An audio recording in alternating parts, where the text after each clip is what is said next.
Okay, we're just mixing up a bit of our fennel here that we grew this year. I like to use the fronds and the seeds when I'm flavoring. We're going to go ahead now and walk these over to our water and just dump them right in there. We wanted to crush them up a bit first so we can release that nice anise flavor. I don't have my little wooden stick right now, so I'm just going to use my fingers. The bronze leaf fennel is the best variety if you want to use the seeds and the fronds, which I find are the healthiest, the best for digestion, and the best to use for flavoring. You will want to get one of the green varieties of fennel if you want to use the stalks and consume it like celery, which is also quite yummy, just not the way we necessarily like to use it. Alright, we'll go ahead and let this simmer in here for a bit on low, and then we'll strain that out and we'll just use the water in place of just the regular water. We're essentially making fennel tea, which we'll use for the moisture in our bread recipe.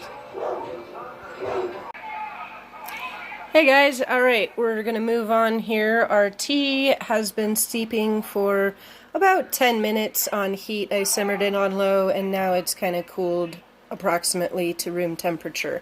We've already got our salt and our sugar in there. We use pink Himalayan salt, and today we're going to be using an oil that we actually crafted. It's a flower oil. It's got marigolds and cosmos in it, and it was done in sweet almond oil and grapeseed oil. So that's a nice special treat that we're going to use in place of melted butter.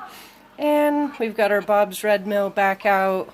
We're going to go ahead and put our marshmallow root powder in as well. So go ahead and get started there.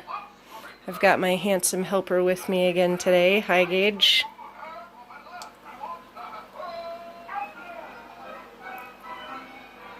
Generally speaking, you want to do your salt, sugar, and then all of your wet ingredients. We'll be doing a 1/4 cup of the oil.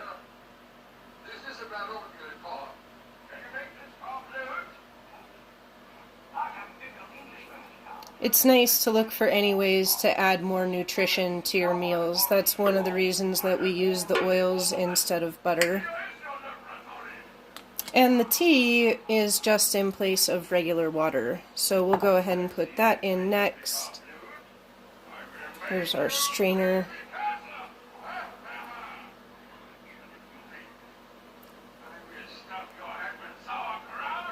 And this is a 1.5 cups that we're putting in here. We're using a pretty loose strainer. It doesn't matter if a little bit of the material gets in there. In fact, I kind of like it. Alright, we've got our liquid ingredients in. Now we'll go ahead and add our flour. And Gage can tell you how we add our flour. So you want to add 2 of your bread flour. For this particular recipe, it doesn't need to be sifted. We have found that making our bread in the bread maker really does save a lot of time. It definitely saves a lot of work as far as the kneading. Even though we're going to be making dinner rolls today, we're going to go ahead and put this in the bread machine to save ourselves the mess and also, again, save ourselves the work of kneading. That way we can go about other preparations for our meal. We're celebrating Thanksgiving today, so that's why we're making rolls. We'll go ahead and add our flour in here. We're going to do a cup of almond flour next. We do like to substitute in 1 cup of almond flour typically with all of our bread recipes. I find it gives it a bit of a spongier taste, which everyone seems to enjoy.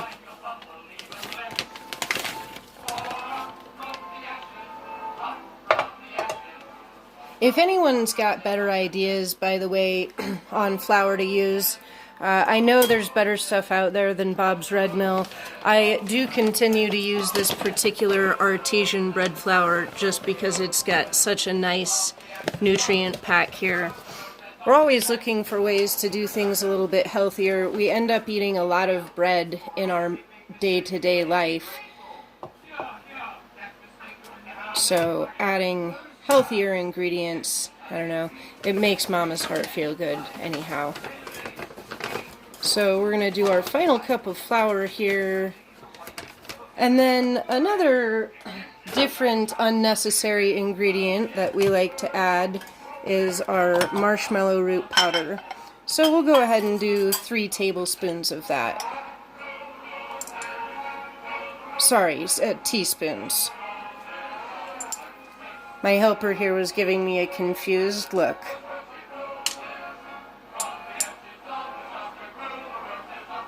And these measurements also don't need to be perfect. We like to add the marshmallow root powder in because it's got a lot of calcium and bioavailable protein.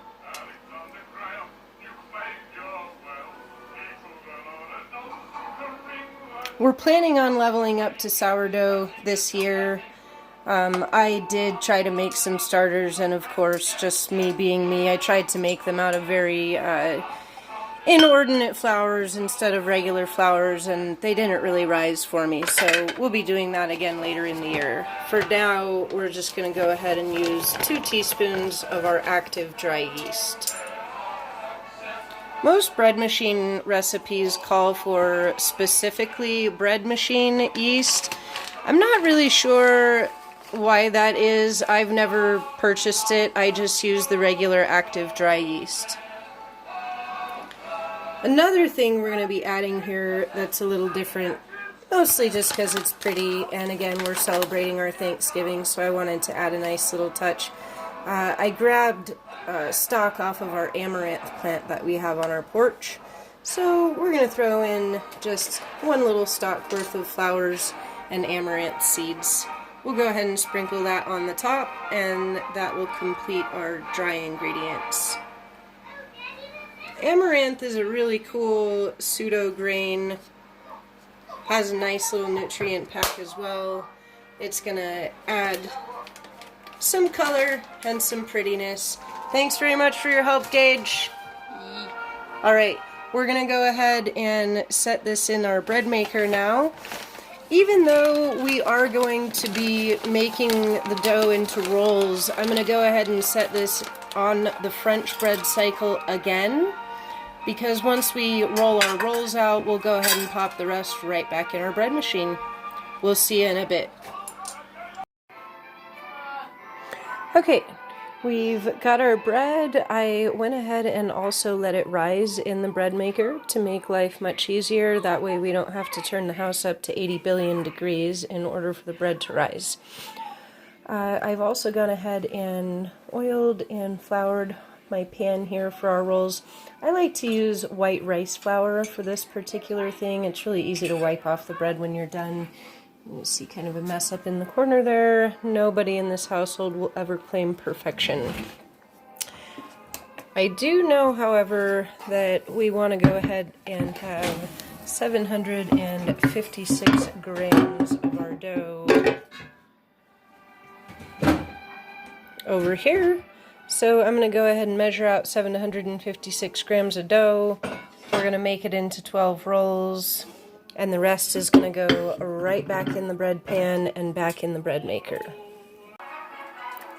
Okay, I've got my bread formed here. I'm going to go ahead and put it in our laundry room, which is the warmest room in our house. We're going to let these rise for about 35 minutes. In case you guys cared about the math on that, these work out to 63 grams a piece. Again, no one claims perfection here. Okay, we have baked our rolls for 21 minutes at 350 degrees. You might want to adjust that depending on your altitude. We're at about 6,000 feet where we are.